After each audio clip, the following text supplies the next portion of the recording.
Hello everyone, welcome back to my channel. My name is Chawanne Burns. Please click that like button and that subscribe button.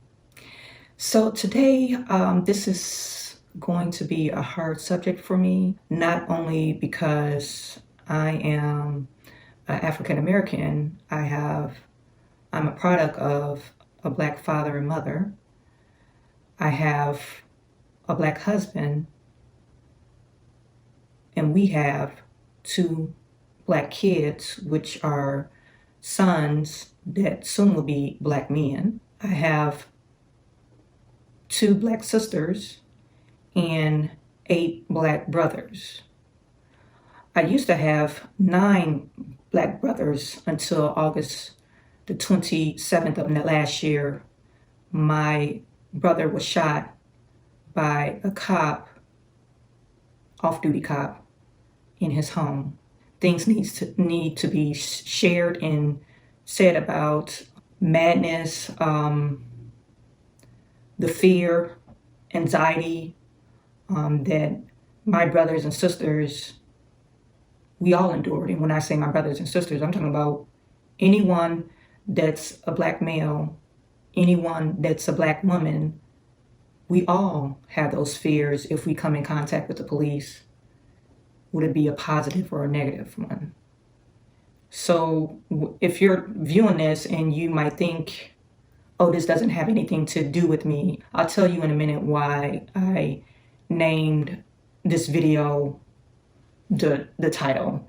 We've been going through this same thing for years, 400 years.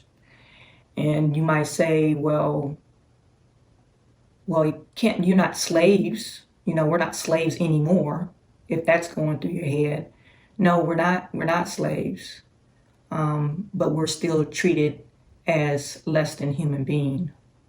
A whole Black man, in a white man's eyes, is only 3/5 of a person. So you might say, oh, that's not true today. Well, look at what we have now. We have George Floyd being killed in broad daylight by a police officer, and he wasn't resisting arrest. And if you watch the video, you see him struggling for air and pleading for his life, and for 4 to 5 minutes, and then after the 5th minute, he went silent. But this officer continued to kneel on his neck. And then when the ambulance showed up, or paramedics showed up, he did not allow them to check for a pulse. And then we have a president. MAGA is Make America Great Again. By the way, they love African American people. They love Black people. MAGA loves Black people. Like we're a separate entity than Americans. Like we don't belong here. So when you say, oh, this is not my problem, if you're a white individual and you say it's not my problem, it is your problem. It's everyone's problem. It's America's problem. When my uncle called me about my brother, it did make national news. It made the local news a couple of times. And we still haven't received justice for him. And I couldn't fathom or imagine someone opening up a door. There's a knock and someone opening up the door and they just start blasting away because you have ill will towards a person, or whatever the case may be. And I can't imagine my mom looking over her son, and her son died right next to her.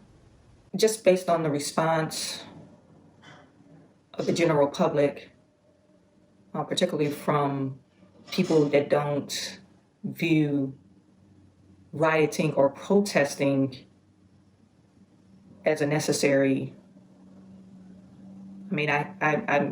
I'm torn, because I think it's a necessary evil for our voices to be heard. However, I don't agree with people damaging property that doesn't belong to them. Number one, I don't believe you should be stealing from business owners or even residential. The article that I read, it was published in 2010 from a professor named Jonathan Bain. And the title of this independent review is called Burn Baby Burn. And the purpose of him writing this, I believe, is to figure out what rioters want and to see if it has any impact. And in his review, he kind of dispels or dismantle the rioters' reasonings, like they were not valid concern. And this guy, of course, he's white, and he's probably never been around black people. He probably doesn't have any black friends. He's probably never been poor. So just if you're white out there watching, what do rioters want? What do black people want? We want to be stopped by the cops and not fear for our life. We want to be taken, if you're going to arrest us, we want to be alive. We don't want to get killed over a fake $20 bill. We don't want a routine traffic stop being the last time we drive our vehicle. We want to walk in a neighborhood without being harassed and cornered and shot down like an animal. We want to go have a baby in a hospital and they take our concerns valid. We want to survive. Not only we want to survive, we want to live. We want to be treated like a human being, like a whole person. That's what we want. We want to actually go to the hospital and they take our concerns valid and not be sent home to die.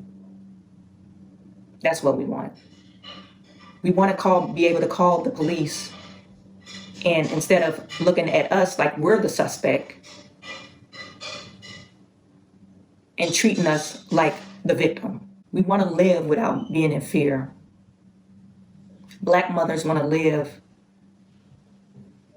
without the anxiety, saying, or questioning where your children is going to be, or if they're going to make it home from school or prom.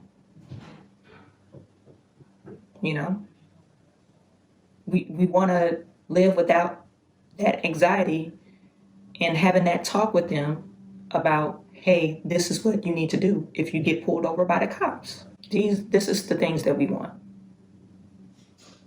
These are valid concerns.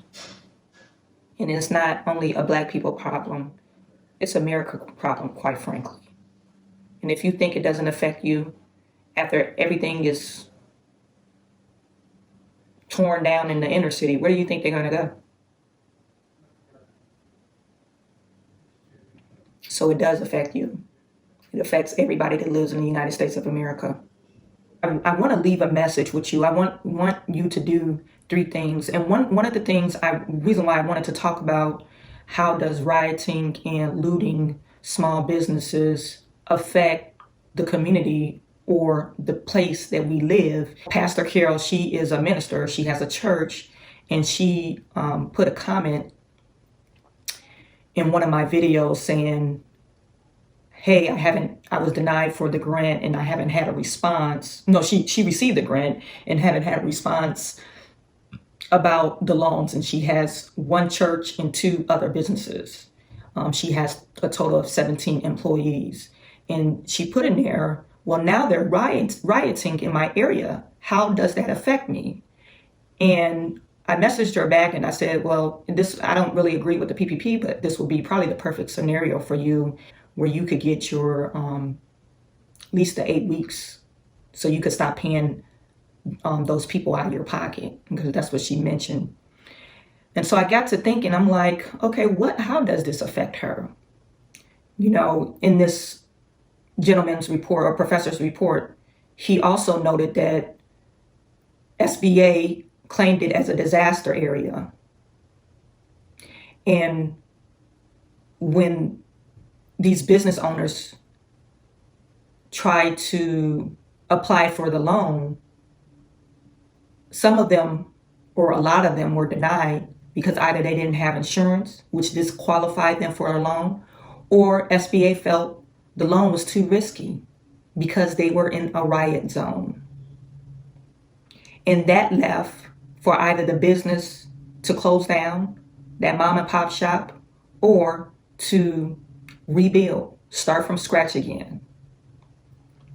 So when this passed, when someone say, oh, that convenience store, their prices is too high, just remember, or keep in the back of your mind, or you might want to respond with, hey, remember last year, this mom and pop store was looted.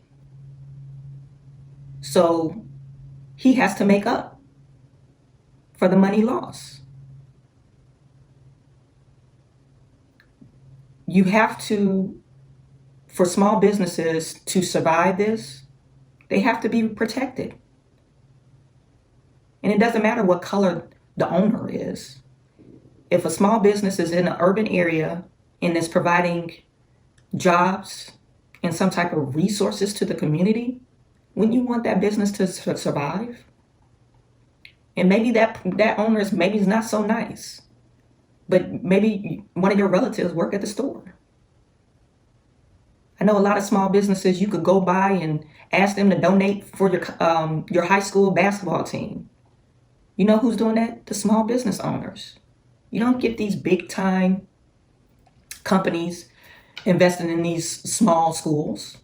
The small business owners is making a donation to those small schools. Another thing that he pointed out, not only the SBA thought it was risky to lend out a loan to these small business owners, it was inevitable that a riot would happen again in that same place. We don't know how many years down the line, but it was inevitable that a riot will happen again. And as we sit in 2020 in a pandemic, and people are upset about the mistreatment of Black people, the risk for the small business not to be open again. Thank God that we have phones that could videotape, because there's been numerous reports riots are being caused by the very people that Black citizens are upset about. They're being caused by police officers. One video shows a police officer busting out a window of an AutoZone or some type of auto store, and a young man followed him around, and the guy got so upset and he posted a video online, and coming to find out, I think his name is Jordan something another, and his wife identified him. His ex-wife identified him as a Minnesota police officer. And this video shows him busting out windows of a store in the community. There's another officer that reported that a group of police officers were meeting at the rally point where protesters were, organizing the event to protest, and they were going to cause looting and riots. There are several reports where Target, not even reports, videos, Target was ransacked. Looters were coming in and out, and they're saying, oh, it's just Black people. No, Black people. It was some Black people, but in this video, I saw mostly white people. And we're talking about Minnesota here. Minnesota is probably, 0.9% Black? I don't know what the population of Black people in Minnesota, but it's very low. So what the point I'm trying to get at is when you hear your white friends saying, oh, you Black people, you messing up your own property or your own neighborhood, you might want to tell them, no, we're not messing up our own neighborhood. Some of your police officers is causing the riots or exciting these riots. So it's 3 things I need for you guys to do if you're listening. Please view the George Floyd tape. If you're white, view it. And if that doesn't disgust you, you need to really, really think about what type of human being you are. And to all the black people, if you have black friends, show that tape to your white friends. If it doesn't disgust them, if they don't think we need to make change in the United States of America, you need to find some new white friends. Get rid of them. And lastly, the very last thing, if you don't get nothing else from this message, if you know of anyone, your relatives, your sons, your daughters, if they're going out to protest, question them. Make sure they're going to protest peacefully. And if they're one of those people, and you know what type of kids you have, they trying to get some free stuff, you condone that, because it's not right. So if you're a small business owner and you're in the riot zone, more likely they're going to claim a natural disaster in that zone. More likely they'll put a separate fund, set up a separate fund for small business owners. And hopefully you do have insurance. And when this time, almost all the businesses was closed down and people were starting to open back up. If you are one of those people that survived, and hopefully you still had insurance, you'll be able to apply through the SBA. I want you guys to stay safe. If you're in that hot zone and trying to protect your store from these looters, first you have to protect yourself. Your life is more valuable than stuff. Okay? I know it's your life's work. You probably feel like, what am I going to do? But you are more valuable than your stuff. And we want to remember the cause of this protest. We don't want to forget George Floyd's name, Ahmaud Arbery, Breonna Taylor, those recent victims just in the last couple of months that died from the hand of so-called police officers. Don't ever forget those names. And Shane Walton, my brother, I am sending all my good to you. Please be safe out here.